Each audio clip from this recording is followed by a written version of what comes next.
দুর্গা, কার্তিক, গণেশ, সরস্বতী, লক্ষ্মী আর মহিষাসুর প্রতিটি প্রতিমাতেই সোনালি ঝলক। এর মধ্যে নজর কেড়েছে সবার। কি সেই রহস্য?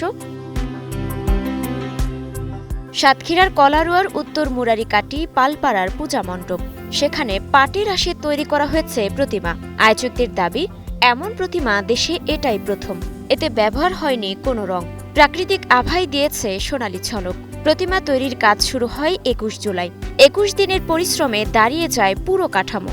শুধু আঁশ বসাতেই লেগেছে ৫ দিন।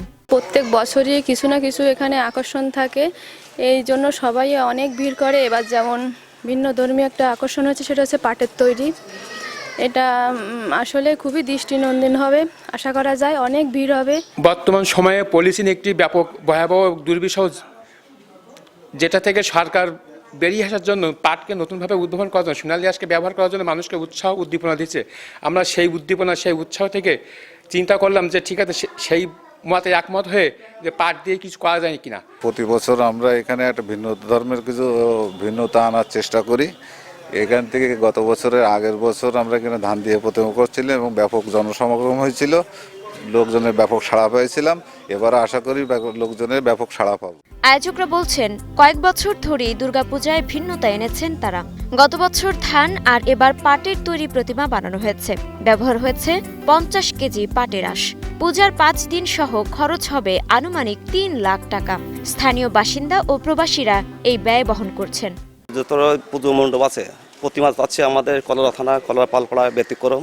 এখানে আমাদের প্রচুর পরিমাণ ভক্তবিন্দু আসে এবং আমাদের কি বলবো, গত ২০২৩ সালে যে ধানের প্রতিমা হয়েছিল, তাছাড়া এখানে আরও বেশি দর্শক এবার আসবে এই আশা করি। প্রতিমা তৈরি করতে আমাদের প্রায় ১,২০,০০০ টাকা মতো ব্যয় হয়েছে এবং এই প্রতিমাটা ৪ জন শিল্পী তৈরি করছে।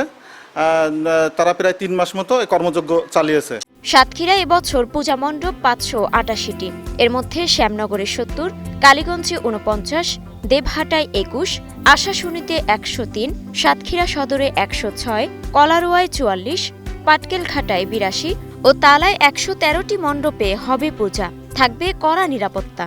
আসন্ন শারদীয় দুর্গাপূজা আনন্দময় এবং উৎসবমুখর পরিবেশে, শান্তিপূর্ণ পরিবেশে করার জন্য আমরা জেলা পুলিশ সাতক্ষীরার পক্ষ থেকে সর্বপ্রকার নিরাপত্তামূলক ব্যবস্থা গ্রহণ করেছি।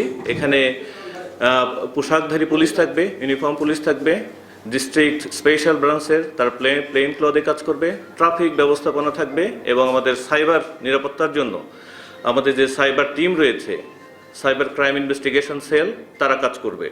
আগামী ২৮ সেপ্টেম্বর মহাষষ্ঠীর মধ্য দিয়ে শুরু হবে দুর্গাপূজার আনুষ্ঠানিকতা। Desk report, star news.